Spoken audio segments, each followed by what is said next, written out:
जय जोहार संगवारी हो, जय सतनाम संगवारी हो। अभी दिसंबर के महीना चलत है और दिसंबर के महीना पूरा छत्तीसगढ़ भर गुरु बाबा जी के गुरु पर्व के रूप में मनाए जाते। 18 दिसंबर के बाबा गुरु घासीदास जी के जन्म हो रही से ओकरे सती 18 दिसंबर ला शुरू होके पूरा 31 दिसंबर तक जगह जगह गांव में, शहर में, पूरा छत्तीसगढ़ में बाबा गुरु घासीदास जी के जयंती मनाए जाते।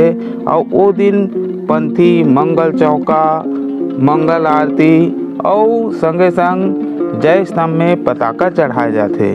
और हमन ला ये बात सुने बर मिलते पंथी के माध्यम से, चौका के माध्यम से और मंगल भजन के माध्यम से कि बाबा गुरु घासीदास जी मिर्चा के बारी ला भाटा तोड़ के लाए रही से और ओकर संगे संग चटिया मटिया जो बहरा रही 5 एकड़ के जो बहरा हरे जेमे 5 काठा धान ला पुरो रही से का बाबा गुरु घासीदास जी बहुत चमत्कारी रही से कि वो ऐसे कुछ तकनीकी ज्ञान रखत रही से, तकनीक के बारे में जानत रही से। ये चीज़ ला हम अभी हमारे साथ हवे श्री भाव सिंह ढारे जी जो सतनामी समाज कुरुद ब्लॉक के अध्यक्ष हरे।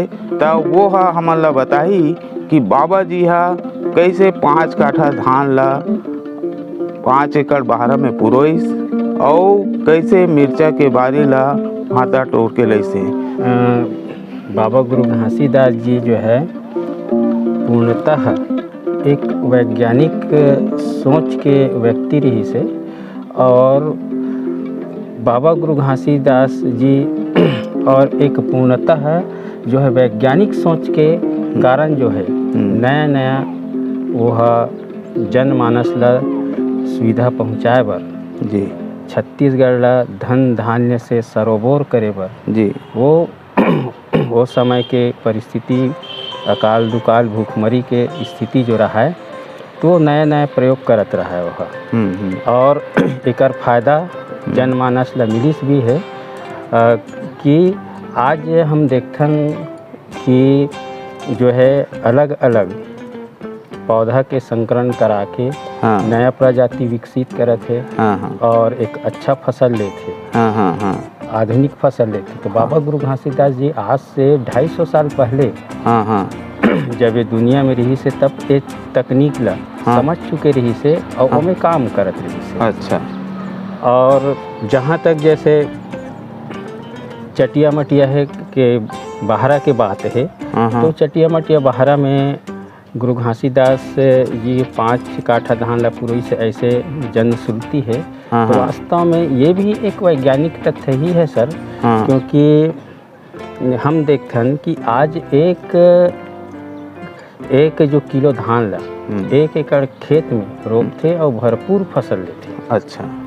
तो वो तकनीक ला बाबा गुरु घासीदास जी विकसित करना चाहते, मतलब वो समय वह जान के रही से वो विकसित कर ले रही से, विकसित कर ले रही से और ओकर कारण जो है वह पूरो डलिस और भरपूर फसल दी। अच्छा। और वो समय बाबा गुरु घासीदास जी के एक और महत्वपूर्ण काम कि बरसात के पानी आए और वो बह के नदी नाला के जरिए बह जाए जी। तो वो का करीस कि मेड़ पार बांध हो। तो मेड़ पार बांध हो तो खेत में पानी है भरे रही, तो जितना पानी का आवश्यकता है फसल के लिए उतना पानी पर्याप्त मिली तो उत्पादन अच्छा हुई। अच्छा। तो ये कर पीछे बहुत काम करीस गुरु घासीदास जी है। और नाला ला नरवा ला जो है बांध के गर्मी के मौसम में फसल ले के लिए जो है वो नरवा बंधन की योजना चलाइस जो उबड़ खाबड़ भूमि है तेला उपजाऊ बनाए के काम करी। तो कृषि के क्षेत्र में वास्तव में बाबा गुरु घासीदास जी के तकनीक के आज हमला शोध करे के आवश्यकता महसूस होती। हाँ, मतलब ये कहे जा सकते कि हम कोई चमत्कार नहीं मानन वाला। जी, जी, वो एक प्रकार के वैज्ञानिक दृष्टिकोण से सोचने वाला व्यक्ति रही से और वो समय वो सब लोग वो डेवलप कर चुके रही से जेला जनमानस मन बोला चमत्कार के रूप में देखे। गुरु Ghasidas is a great man, great personality sir. वास्तव में बाबा गुरु घासीदास जी एक बेहतरीन मोटिवेटर स्पीकर रही से। जी गुरु घासीदास बाबा जी जो है एक बेस्ट एग्रीकल्चर वैज्ञानिक शोध करने वाला व्यक्ति रही से। और गुरु घासीदास जी के व्यक्तित्व के ऊपर आज वास्तव में बहुत ज़्यादा काम करे के आवश्यकता है। जी काम बहुत ही कम नगण्य कहा जाए हुए है। और गुरु घासीदास के व्यक्तित्व ला जानी तो वास्तव में वो बात है हर इंसान ला समझ में आ जाही कि छत्तीसगढ़ में गुरु घासीदास जी मनखे ले एक बरोबर काबर की से। हाँ मोरे अंगना में गड़े है जय था बाबा कोरी नाम के निशानी हमारे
बाबा की जय।